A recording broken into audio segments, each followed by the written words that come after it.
say that I'm very excited to be here today. One, to be with a fellow Big Six organization. I bring greetings from our Deputy Secretary General, Steve Beck, who was once working for Warsaw. So when I told him I'm coming this morning, he said, can you greet members of the family? So I bring those particular greetings. Today I'm also accompanied by one of my colleagues who is Operations Manager for Africa, Joanne Ovelu. Do you mind standing and saying hi? Joanne works very closely with our national entities within the Africa region, and as we were scanning around the country flags, we noticed that we operate in almost all the countries that are present here.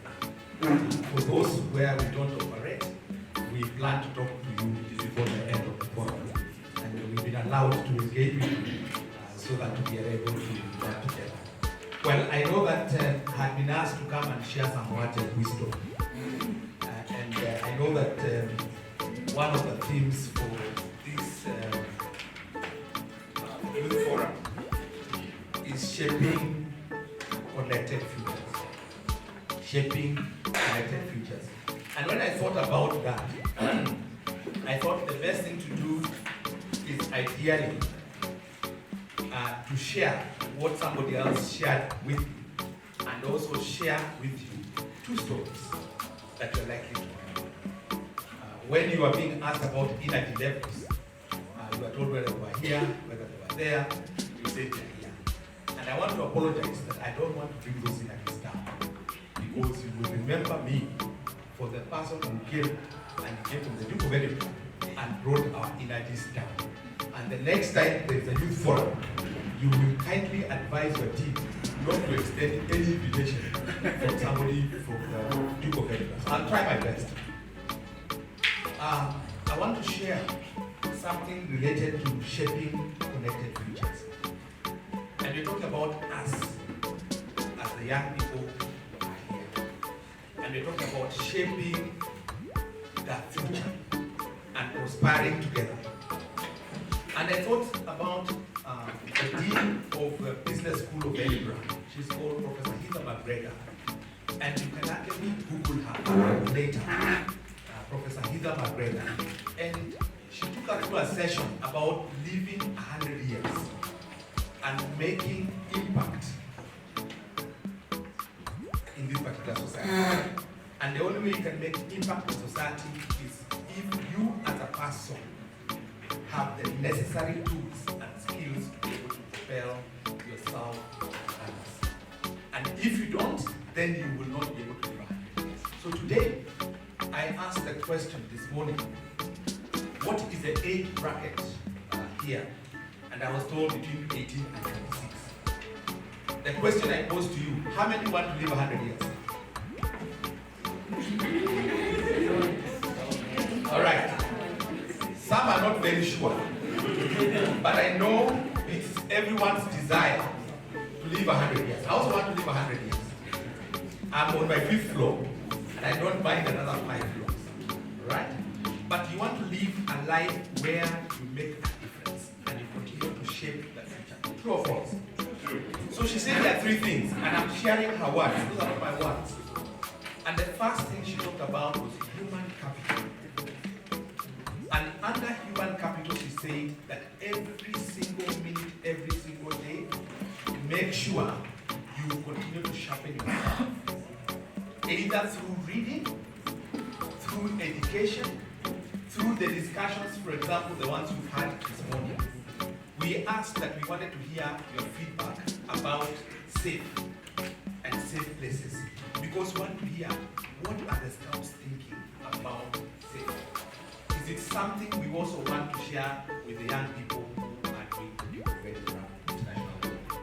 So he says you must all the time work towards what she refers to as human capital.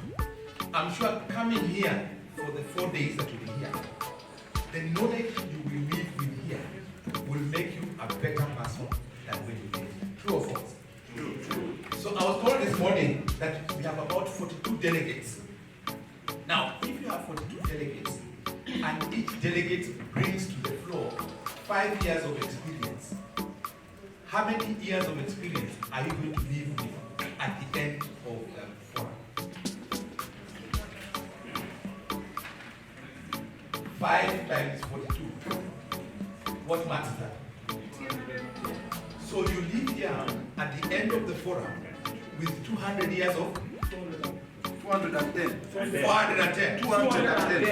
210 years of experience, which you would not have gotten in 4 days. You would not have gotten in 4 days, isn't it? So make the best use of this as part of the human capital. Engage with the different persons who are around because they have different wealth of experience, and try and tap from them. And they say those who are wise are those who milk the best of the people they engage with. So learn to do that and say, go to the classroom, continue improving yourself so that it takes you to a different altitude. If you remain in the same place, you will not grow and you will not make a difference. And people will not come to you for any reference. Because they will say, I'm looking for an IT expert. And people know who that IT expert is. You have the latest that anyone needs from them. If you're talking about leadership, you know who has the best skills, exhibited the best, and you can go to them. So continue sharpening yourself and do not stop. Recently, I was in Rwanda for the Commonwealth Heads of Government meeting, and we were with Nelson. And we had intergenerational conversation. And one of the persons who spoke to the young people was an 83-year-old. And one thing she said, that you can Google anything, but you cannot Google experience. So pick it for myself. So Heather McGregor says, human capital, very, very, very important. So I thought, the only way you shape and connect to the future is working on the human capital. Every single day, the books, the people, and conferences like this, and what you also see. I had a Ugandan friend who once told me, to go is to see, to come back is to tell, and that is knowledge. And I can see that we have an Ugandan team here. I was in Cote d'Ivoire the other day, and the gentleman told me, and I can see Cote d'Ivoire here. And when I landed at the airport, he asked me, whose eyes do you want to use when you're in this country? Whose eyes do you want to use when you're in this country? I told him, definitely yours. I don't know anything about Cote d'Ivoire. He said, okay, my brother, now you have 4 eyes. You have my eyes, and you have your eyes. Isn't that wisdom? So what I share with you, that is human capital. Human capital. Ensure you keep sharpening yourself. I'm told that yesterday, you were doing presentations so that you could present yourself to be elected. True? Yes. I'm sure, without any shadow of doubt, the people you elect are the ones you thought in one way or another convinced you and you are very knowledgeable. True or false? Yes. So human capital, very important. That is from Professor Heather McGregor, Keynote School of Business, Edinburgh. The second thing she says is what you call social capital. And he said you need to invest in people. People. And you must ask yourself at every level of your growth, who am I engaging with? When you were a small kid, because we were all small kids, true or false? True. Did you engage with parents or with their peers? Yes. Right now we are in this conference. I'm sure if you brought about 8 of us of my age to sit with you, you would say these guys are damn boring. They do not have energy at all. Please can you ask them to sit in another room? Right? Now if I was at my level and I was asked to sit with people, I would like to sit also with people my age or older, isn't it? So what we are saying is that make sure you have the connections. 42 people in this particular forum, those are great connections. If I was to travel to Botswana and I'm from Senegal, I know somebody in Botswana, isn't it? Because there's a delegate here. So make sure you keep those connections, are very important. If you want to know something about Burundi, there's somebody here in Burundi, isn't it? If you want to go to Banjul, you know the first time I had Banjul, the capital city of the Gambia, I got Banjul is my initiation. Because I had never heard of the name Banjul. But if I want to go to Banjul, the grandparents are here. And I've seen you say you can do what was that in the book? Pepeta. You can do pepeta. If I want to do a pepeta, I know who can do pepeta. True or false? True. So we know a pepeta is in this particular book. Alright? So the social networks are very important. Today we say, I want to go and see a dentist. Which dentist do you go to see?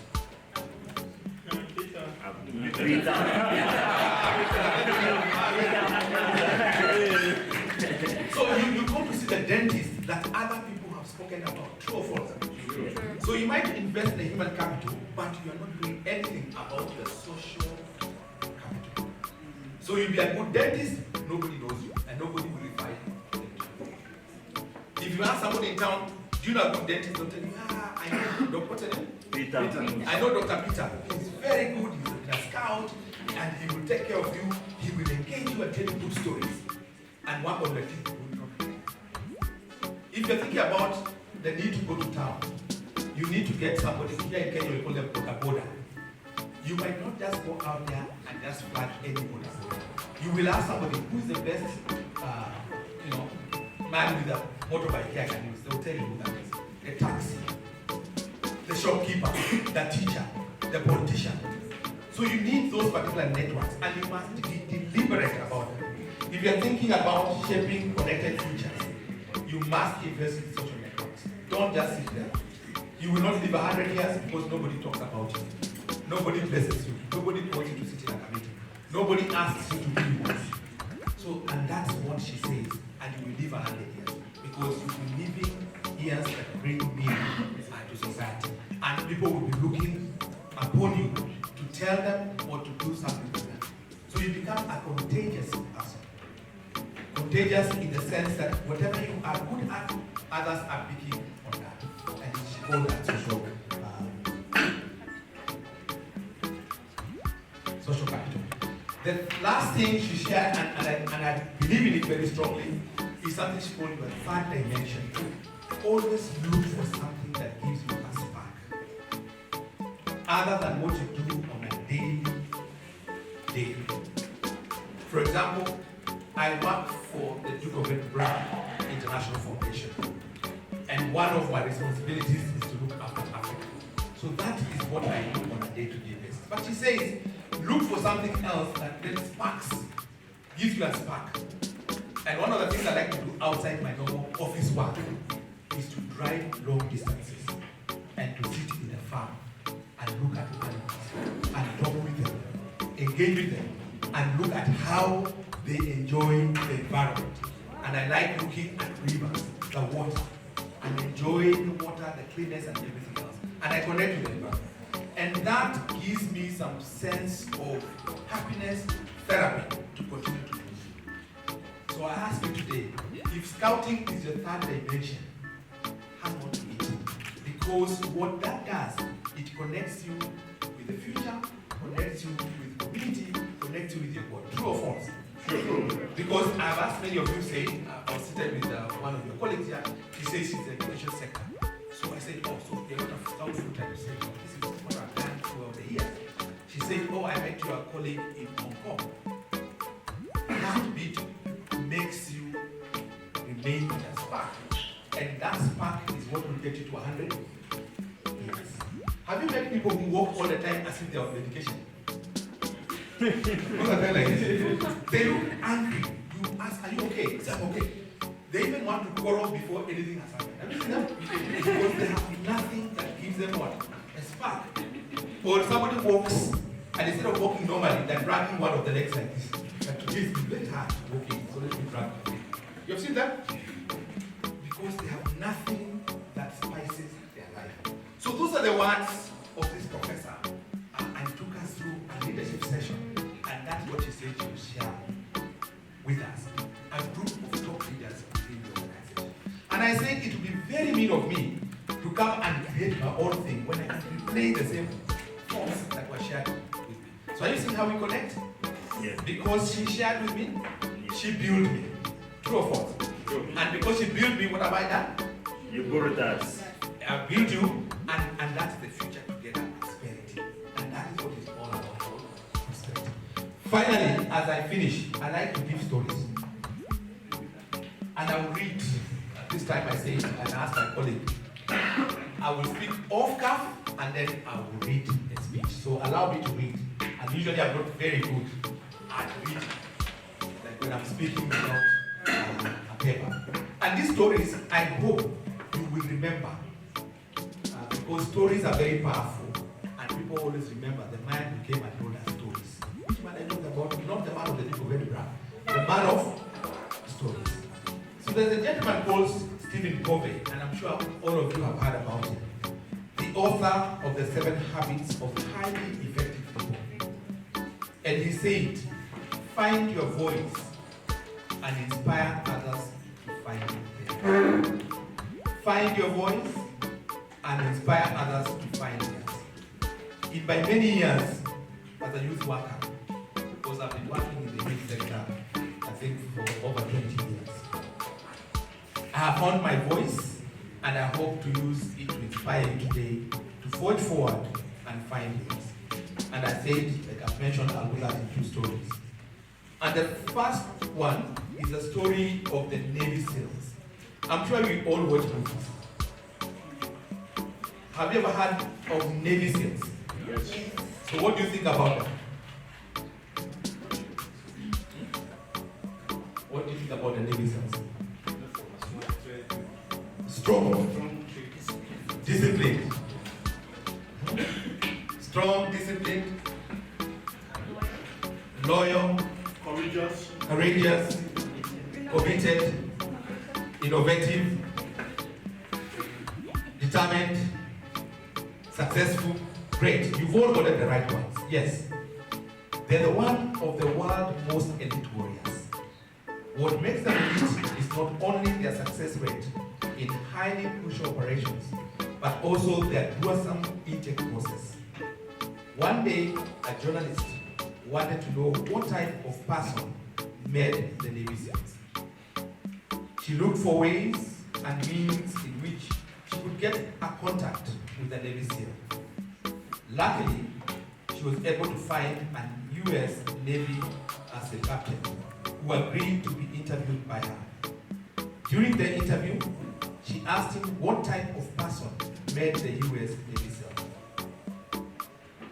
He told her that he can not only tell her the type of person who makes it to become a Navy SEAL, but also the type of person who doesn't make it as a Navy SEAL. He continued, the people who never make the Navy SEAL are as follows. It is the strong man and woman who come here with bulging muscles and tattoos all over, who want to show the world how strong they are. It is the grinning leaders who delegate all their duties to their subordinates. It is those star college athletes who have never really been tested to the core. But do you know who makes it as a Navy SEAL? Some are skinny and stony.